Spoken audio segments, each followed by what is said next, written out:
Hello students, welcome to सूजी की कक्षा।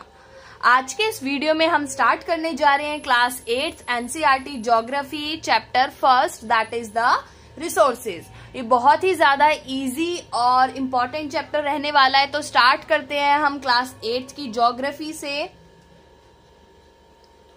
So anything that can be used to satisfy a need is called a resource। ठीक है, तो रिसोर्स क्या होता है? ऐसी कोई भी चीज, anything that can be use to satisfy a need. ठीक है, हमारी नीड्स को सेटिस्फाई करने के लिए कोई भी चीज ऐसी है जो यूज करी जा रही है, वो क्या होगा?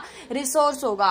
अब आप कहेंगे कि कौन सी नीड्स है और कौन सी मतलब चीजें हैं जो उनको पूरा कर रही है। That means for an example water है, तो वाटर टू ड्रिंक। अब आपकी नीड क्या थी कि भाई आपको प्यास लगी है, यू आर फीलिंग थर्स्टी। ठीक है, तो वाटर क्या किया? वाटर ने आपने क्या किया? वाटर को ड्रिंक किया, तो उससे आप क्या हो गए? सेटिस्फाई हो गए। ठीक है, योर थर्स्टीनेस इज सेटिस्फाइड। तो ये क्या हो गया? वाटर एक क्या हो गया? रिसोर्स हो गया। ठीक है, बुक्स एक एज अ रिसोर्स हो सकती है फॉर स्टडी। ठीक है, electricity to light up homes. ठीक है, तो ये कुछ एग्जाम्पल थे। ठीक है, तो इसी तरीके से हर चीज आपके आसपास जो भी आप यूज करते हैं अपनी नीड्स को सेटिस्फाई करने के लिए, उनको पूरा करने के लिए, वही सारी चीजें क्या होती हैं? रिसोर्स होती हैं। ठीक है, resources become valuable when only when humans use them. Resources जो है तभी वैल्यूएबल हो सकते हैं जब ह्यूमंस उनको यूज करेंगे। कोई भी ऐसी चीज है जो आपके घर पर ऐसी रखी हुई है, ठीक है, उसको आप यूज नहीं करते, तो that is not a resource for you. ठीक है, और अगर जितनी भी चीजें जो भी आप यूज कर रहे हैं, तो वो क्या है? सारी की सारी रिसोर्सेज हैं। अब कोई भी चीज है, लेट सपोज एक बहुत पुरानी सी बुक है जिसको आप यूज नहीं कर रहे, बहुत कई सालों से ऐसी रखी हुई है। ठीक है, पेजेस भी उसके एकदम येलो हो गए हैं, है ना, और वो मतलब क्या है? रखी हुई है ऐसे के, तो वो क्या है? वो रिसोर्स नहीं है आपके लिए। ठीक है, वो रिसोर्स हो सकता है किसी और के लिए, अगर कोई और उसको यूज करना चाहे, लेकिन जब तक आप उसको यूज नहीं कर रहे, ठीक है, उसकी यूटिलिटी को नहीं समझ रहे, तो तब तक वो क्या है? रिसोर्स नहीं है। तो ये resources become valuable only when humans use them. अब अगर हमारी एनसीईआरटी की अगर लाइन पर देखें, तो एनसीईआरटी क्या कहता है? It is the human beings who transform materials into resources and give them value. ठीक है, तो ये ह्यूमन बीइंग्स है जो क्या कर रहे हैं? ट्रांसफॉर्म कर रहे हैं मटेरियल्स को रिसोर्सेज में। कोई भी एक नॉर्मल चीज है, वो मटेरियल है, जब तक वो यूज नहीं करी जा रही, तो वो मटेरियल है। ठीक है, अब मटेरियल को रिसोर्स में कन्वर्ट करते हैं और उनको वैल्यू देते हैं। कौन? Human beings. ठीक है, अब टाइप्स ऑफ रिसोर्सेज देखें तो 3 टाइप के रिसोर्सेज हैं। First is the natural resources, second is the human made resources and third is the human resources. तो 3 टाइप के हमारे पास रिसोर्सेज है: natural resources, human made resources and human resources. अब natural resources कौन कौन से होते हैं, हम एक एक करके अब तीनों को हम देखेंगे। ठीक है, सबसे पहले हम पढ़ेंगे नेचुरल रिसोर्सेज के बारे में। तो नेचुरल रिसोर्सेज क्या है? Resources that are obtained from nature. वो सभी रिसोर्सेज जो नेचर से ऑब्टेन होते हैं, नेचर से हमें मिलते हैं, वो सारे के सारे नेचुरल रिसोर्सेज होते हैं। एग्जाम्पल लाइक एयर है, ठीक है, water, soil, mineral, sunlight, forest, ये सारी की सारी चीजें ह्यूमन ने नहीं बनाई। ठीक है, ये सारी की सारी चीजें हमें नेचर से मिली हैं, तो ये क्या है? हमारे नेचुरल रिसोर्सेज हैं। अब अगर हम क्लासिफिकेशन की बात करें कि नेचुरल रिसोर्सेज का क्लासिफिकेशन कैसे होता है, तो 3 तरीके से जो है नेचुरल रिसोर्सेज जो है क्लासिफाइड है। First is the based on level of development, second one is the based on origin and third one is the based on availability. ठीक है, 3 तरीके से 3 चीजों पे ये बेस्ड होते हैं। First is the level of development, based on origin and based on the availability. अब लेवल ऑफ डेवलपमेंट में भी 2 तरीके के आते हैं resources. First is the actual resources, second one is the potential resources. Based on origin, जो origin पे base होते हैं उनमें भी 2 होते हैं। First is the biotic and another is the abiotic. और जो अवेलेबिलिटी पे बेस होते हैं, that is the renewable and non renewable resources. ठीक है, तो इस तरीके से हमारे 6 तरीके के रिसोर्सेज आपने पढ़ने हैं इन द नेचुरल रिसोर्सेज। ठीक है, 3 तरीके पे बेस है, उनमें भी 2-2 सबके हैं। ये टेबल आप बना लीजिएगा, ये बहुत ज्यादा यूजफुल होगा आपको रिवीजन के लिए भी। ठीक है, देन अब इसको हम डीप में पढ़ते हैं। सबसे पहला जो है हमारा based on the development. Based on development पे लेवल ऑफ डेवलपमेंट की अगर हम बात करें, तो इसमें टाइप देखते हैं, दो थे हमारे पास, एक्चुअल रिसोर्सेज और पोटेंशियल रिसोर्सेज। ठीक है, अब इसकी एक्सप्लेनेशन देखेंगे कि एक्चुअल रिसोर्सेज क्या होता है। Resources which are being used now, quantity and quality known. ठीक है, ऐसे रिसोर्सेज होते हैं जो यूज करे जा रहे हैं उनकी क्वांटिटी और क्वालिटी पे। ठीक है ना। और पोटेंशियल रिसोर्स कौन से होते हैं? Resources that can be used in the future, not yet fully developed.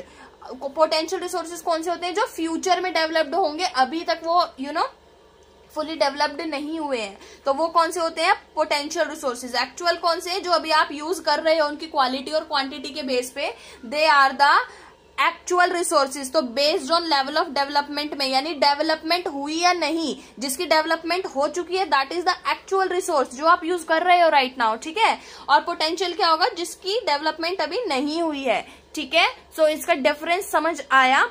Then next is the based on origin. अब ओरिजिन के बेस पे भी हमारे पास दो आते हैं, that first is the biotic and another is the abiotic.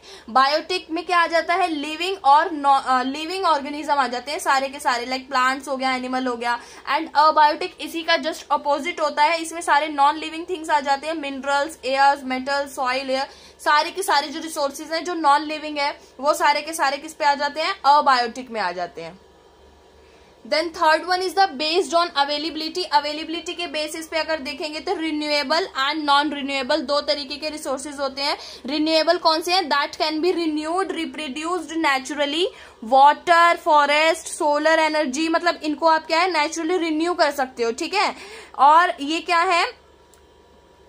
फिर सेकंड आता है हमारा नॉन रिन्यूएबल। नॉन रिन्यूएबल में क्या आ जाता है हमारा? Can not be renewed in short time. Short time में हम इसको रिन्यू नहीं कर सकते, इनको बहुत ज्यादा लाखों साल लग जाते हैं रिन्यू करने के लिए। और ये क्या है? लिमिटेड है, हमारे नेचर के अंदर ये लिमिटेड है, एंड ये जो है अनलिमिटेड है। ठीक है, कोल, पेट्रोलियम, नेचुरल गैस, ये सारे लिमिटेड होते हैं। ठीक है, और नेचुरल की अगर हम इसमें रिन्यूएबल में बात करें तो सोलर एनर्जी, एयर, ठीक है, ये सब क्या है?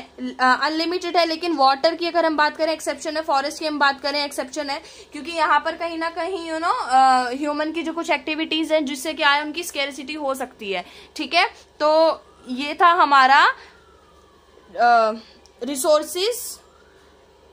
अब फर्स्ट हमारा नेचुरल रिसोर्सेज कवर हो चुका है, सेकंड आता है हमारा ह्यूमन मेड रिसोर्सेज। ठीक है, ये कौन से रिसोर्सेज होते हैं? जो ह्यूमन मेड करते हैं। नेचुरल में क्या था? जो नेचर से बनते हैं। ठीक है, सो ह्यूमन मेड रिसोर्सेज में क्या आएगा? Resources made by human efforts. ठीक है, यूजिंग नेचुरल रिसोर्सेज। ऐसे रिसोर्सेज है जो ह्यूमन के एफर्ट से बनते हैं। यूजिंग नेचुरल रिसोर्सेज को यूज कर ह्यूमन क्या बनाता है? अपने अलग से रिसोर्सेज बनाता है। लेट सपोज आपका रोड हो गया, ब्रिजेस हो गया, मशीनरीज, बिल्डिंग्स, बहुत सारी चीजें हैं। ठीक है, ये सारी ह्यूमन बनाता है। तो ये सारी चीजें क्या होती है? ह्यूमन मेड रिसोर्सेज होते हैं।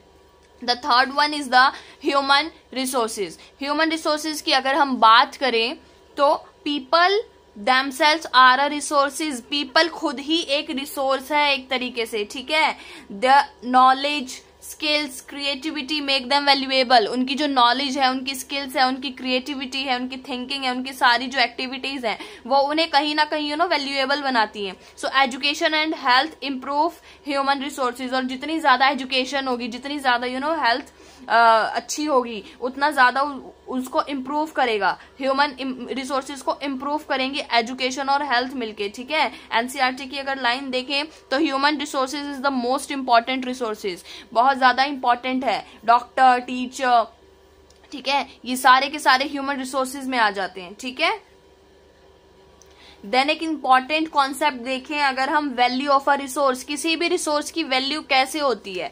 हम रिसोर्सेज की हमने बात करी, उनकी हमने देखा जब वैल्यू होती है या यूटिलिटी होती है, यूज करते हैं तो उसकी वैल्यू बनती है। वैल्यू कैसे होती है? ठीक है, a thing becomes a resource. अब कोई भी चीज है सिंपल, वो रिसोर्स तब बनेगी only when it is useful to humans. जब वो किसी ह्यूमन के लिए यूजफुल होगी कोई भी चीज। अगर वो कोई भी चीज है जो ह्यूमन के यूज के लिए नहीं है, अगर वो यूज नहीं कर रहे हैं, तो वो चीज वैल्यूएबल नहीं होगी। ठीक है, एग्जाम्पल इसका देख लेते हैं। एल्यूमिनियम था। ठीक है, aluminium was not useful until humans learn how to extract and use it. ठीक है, एल्यूमिनियम जो था वो क्या हुआ? यूजफुल जब तक नहीं था, जब तक ह्यूमंस ने नहीं सीखा कि भाई उसको एक्सट्रैक्ट किया जा सकता है और उसको यूज किया जा सकता है, ठीक है। और अब एल्यूमिनियम से प्लेन्स भी बनते हैं, ठीक है, रॉकेट्स भी बनते हैं।